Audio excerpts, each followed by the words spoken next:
उसके बारे में जानकारी मिलती है। इसलिए बंजारा समाज का जो इतिहास है उससे जानकारी होगी। तो ये चीज हम बच्चों को जरूर पढ़ाएं, बंजारा इतिहास के बारे में जरूर बताएं, बंजारा को इतिहास लोगों को। नमस्कार, स्वागत है आपका पब्लिक लाइव न्यूज चैनल पर। मैं आपके साथ शुभम दीक्षित इस समय मैं मौजूद हूँ कल्याणपुर गांव में। आपको बता दें, बंजारा समाज की एक कार्यक्रम आयोजित किया गया कल्याणपुर ये स्कूल में। आप तस्वीरों में देख सकते हैं कार्यक्रम में बंजारे समाज के काफ़ी लोगों ने उपस्थिति दी है और हमारे साथ काफ़ी लोग यहाँ पे जुड़ चुके हैं, जिनसे हम बात करेंगे कि क्या मांगे हैं। जिस प्रकार से उत्तर प्रदेश का बंजारा समाज अपनी मांगों को लेकर 2022 के विधानसभा चुनाव का बहिष्कार करता है, क्या मांगे हैं इनकी, हम बात करेंगे। हमारे साथ, क्या नाम है भैया आपका? गिरीश नायक। गिरीश नायक जी, ये बताइए, ये कार्यक्रम था और इस कार्यक्रम में क्या क्या मांगे हैं आपकी? देखिए, उत्तर प्रदेश में बंजारा समाज काफ़ी बहुतायत संख्या में पाया जाता है। देश पे जब जब संकट आया और बंजारा समाज ने बढ़ चढ़ कर के हिस्सा लिया, चाहे 1857 की बात हो, चाहे 1947 की बात हो, इस समाज ने हमेशा देश की विपत्ति में अपना पूरा योगदान दिया। और योगदान ज़्यादा देने की वजह से ये समाज कई चीज़ों से दूर हो गया, जैसे सामाजिक, राजनीतिक, शैक्षिक रूप से ये समाज अलग हो गया। और ज़्यादातर इस समाज के जो गांव हैं वो शहरों से दूर बसे, क्योंकि इन पर 1871 में क्रिमिनल एक्ट लगाया गया था, आईपीसी एक्ट के तहत। तो इनको जन्मजाति अपराधी भी मान लिया गया था। और इनका दोष ये था इस कौम का कि इन्होंने देश के खातिर इन्होंने अपनी जानें कुर्बान की। और जो इस देश में गद्दारी करने वाले लोग थे, दो प्रकार के लोग थे, एक थे वो अंग्रेजों का साथ दे रहे थे और एक थे वो देश का साथ दे रहे थे। इस समाज का केवल यही दोष रहा है कि इसने हमेशा अपने देश के लिए कुर्बानियां दी और इस वजह से आज ये कई चीज़ों से पिछड़ गया। और 1947 के बाद में सन 1950 में जब से संविधान लागू हुआ है, तब से इस समाज को तमाम राजनीतिक दल इसको प्रयोग तो करते रहे हैं।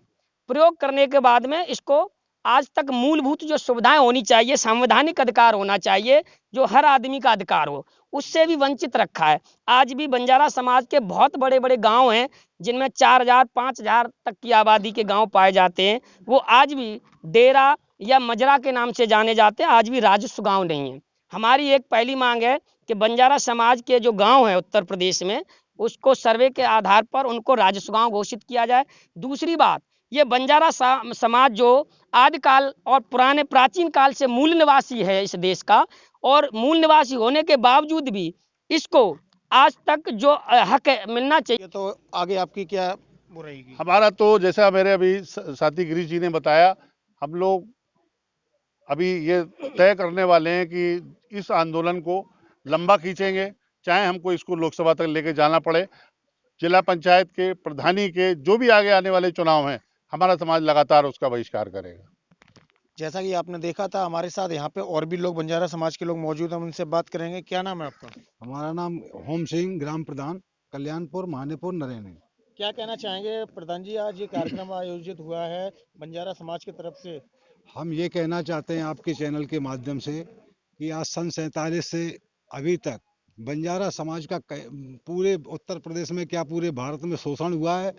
हम आपके चैनल के माध्यम से ये कहना चाहते हैं कि जब तक सरकार हमारी गूंगी, बहरी और अंधी, जब तक हम लोग बंजारा समाज का उत्थान नहीं करेगी, बंजारा समाज का कहीं भी वेलफेयर नहीं होगा, तब तक हम इससे निष्कासित रहेंगे। किसी का भी वोट नहीं करेंगे, चाहे कोई भी पार्टी हो। यही हम आपके चैनल के माध्यम से कहना चाहते हैं कि सब पूरा बंजारा समाज बहिष्कार करेगा, चाहे लोकसभा का चुनाव हो, चाहे विधानसभा का चुनाव हो, चाहे एमएलसी का चुनाव हो, कोई भी चुनाव रहेगा, हम लोग खुले में बहिष्कार करेंगे।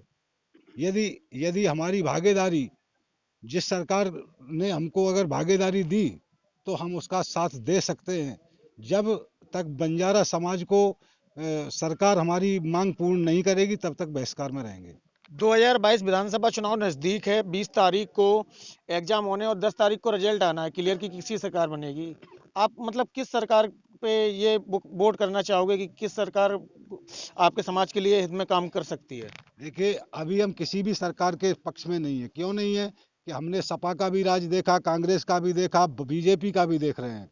हमें सभी राजनीतिक दलों ने बंजारा समाज को उठाने के लिए बहुत कुछ वादे किए, बहुत कुछ आवाज़ दी, लेकिन लास्ट में हम लोगों को जीरो ही मिला है। आज तक किसी भी राजनीतिक नेता ने किसी भी बंजारा समाज के लोग को आगे नहीं करके ये अपनी ही मतलब वो किया है, इसलिए हम लोग सब बहिष्कार पर हैं। ये हकदार है, वो आज तक किसी भी राजनीतिक पार्टी ने इस पर ध्यान नहीं दिया।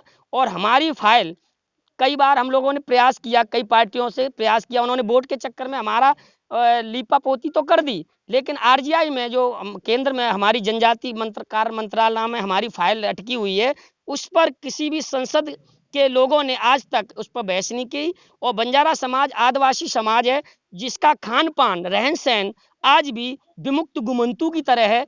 आज भी हमारे लोग अपने पेट पालन के लिए बाहर धंधा बिजनेस करते हैं। तीसरी मांग हमारी ये है कि बंजारा वेलफेयर बोर्ड अगर बन जाए उत्तर प्रदेश में, तो हमारे लोगों को इसका लाभ मिले।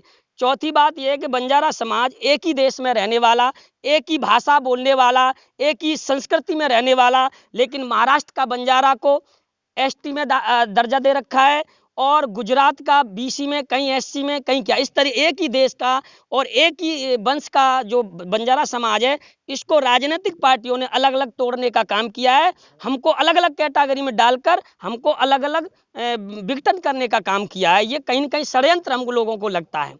अभी 2022 का चुनाव हुआ, उसमें उत्तर प्रदेश में हमारा बंजारा समाज के लोगों ने कई पार्टियों से टिकट भी मांगा, राजनीतिक भागीदारी मांगी, लेकिन राजनीतिक पार्टियां ने किसी ने हमको मतलब सम्मान भी नहीं दिया और हमारा समाज को अनदेखा किया है। इसलिए पूरे बंजारा समाज में ये आक्रोश है, और उनको ये महसूस होता है कि कहीं न कहीं हमको ये पार्टियां हीन भावना से देख रही हैं, और कहीं न कहीं हमें चाय के कुल्हड़ की तरह प्रयोग करके हमको यूज करना चाहती है। अब बंजारा समाज जाग चुका है, क्योंकि हमारे युवा हैं, थोड़े पढ़ लिख गए हैं, तो उनको ये जागृति पैदा हुई है कि अब हमें भी अपने हक के लिए लड़ना चाहिए। इस देश का मूल निवासी बंजारा समाज आज तक अपने हक के लिए लड़ रहा है। ये बड़ी शर्म की बात है, जिस देश में जो पार्लियामेंट बना हुआ है, संसद भवन बना है, जो राष्ट्रपति भवन बना है, वो बंजारा समाज की जगह में बना हुआ है। आज तक बंजारा समाज के बाबा पूर्व बाबा जो लखीसा बंजारा जी के जगह में बना है, उन्हीं की तस्वीर, उन्हीं की मूर्ति नहीं लगाई गई। और ये बड़ी विडंबना की बात है, जिस समाज ने इतनी बड़ी कुर्बानियां इस देश के लिए दी हो, उस समाज के वंशज, उस समाज के लोग अपने लिए हक की मांग कर रहे हैं। ये सरकारों को शर्म आनी चाहिए कि जो इस देश का मूल निवासी है, वही अपनी सम्मान के लिए आज आंदोलन करने के लिए और बहिष्कार करने के लिए विवश है। तो मैं आपके चैनल के माध्यम से यही कहना चाहूँगा, बंजारा समाज उत्तर प्रदेश में, पूरे उत्तर प्रदेश में चुनाव बहिष्कार करेगा। हमारी मांगें जब तक मानी नहीं जाएंगी, जब तक हम ये अनवरत काल तक, चाहे लोकसभा का भी चुनाव आ जाए, चाहे कोई चुनाव आए, जब तक हम चुनाव बहिष्कार करेंगे। इसमें चाहे हमें कितना भी बड़ा आंदोलन करना पड़े, ये मैं आपके चैनल के माध्यम से आज कहना चाहता हूं। और इसीलिए आज पूरे प्रदेश के मेन चुनिंदे लोग यहाँ आए हुए हैं, प्रत्येक जिले से आए हुए यहाँ पर आदमी हैं। यहाँ जितने भी लोग हैं, हर जिले के जो कार्यकर्ता हैं, समाज के शुभ चिंतक हैं, सारे लोग यहाँ एकजुट हो गए हैं। चाहे इसके लिए हमें कितना भी बड़ा आंदोलन करना पड़े, हम अपनी मांगे लेकर ही रहेंगे। जब तक हमारी सरकारें मांगे नहीं मानेंगी, जब तक हम कोई वोट नहीं करेंगे। क्या नाम है भैया आपका? हरीश नायक। कार्यक्रम में हरीश नायक जी, आपने भी हिस्सा लिया है, आप क्या कहना चाहते हैं इस कार्यक्रम के दौरान? मेरा तो यही कहना है कि समाज की राजनीतिक रूप से भागीदारी होनी चाहिए। वाजपेयी जी कई जगह ये बात कह चुके हैं अपने भाषणों में, जहां भी वो बंजारा समाज का वोट मांगने जाते हैं कि हम बंजारा वेलफेयर बोर्ड का गठन करेंगे। आज तक हम लोगों को सिर्फ धोखे में रखा गया है। हमारी लगातार मांग है कि बंजारा वेलफेयर बोर्ड का गठन हो। हमारी जहां कहीं भी कम से कम 40 सीटों पे उत्तर प्रदेश में बंजारा जो है वो डिसाइडिंग फैक्टर में है। हम हरा और उन्होंने अपनी अपनी बात रखी है। अगर उनकी मांगें पूरी नहीं की जाती हैं तो वो 2022 चुनाव का बहिष्कार करेंगे। आज देखिए, इटावा से पब्लिक लाइव न्यूज चैनल के लिए शुभम दीक्षित की रिपोर्ट। से होगा साथियों, क्योंकि इस देश की, इस प्रदेश की जो बंजारा समाज का इतिहास इस धरती से लिखने वाला है मेरे साथियों। दूसरी बात, बहने, बच्चे, नौजवान, बुजुर्ग जो उपस्थित हैं, उनका भी नाम स्वर्ण अक्षरों से लिखा जाएगा साथियों। क्या करेंगे ये लड़ाई और ये चिंगारी कहां से शुरू हुई, उस समय कौन कौन लोग थे, उस समय आप हम सबको याद किया जाएगा मेरे साथियों। ये लड़ाई कोई 1 करोड़ 20 लाख बंजारों के भविष्य की बात है मेरे साथ, एक व्यक्तिगत लड़ाई नहीं है। इसलिए हमें शपथ खानी पड़ेगी।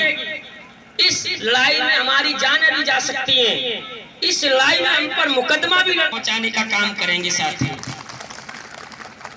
जब हम पढ़ते थे और हम पढ़ाते भी हैं एक, और हमारे समाज के थे तो बच्चों को प्रेरणा मिलती है, उसके बारे में जानकारी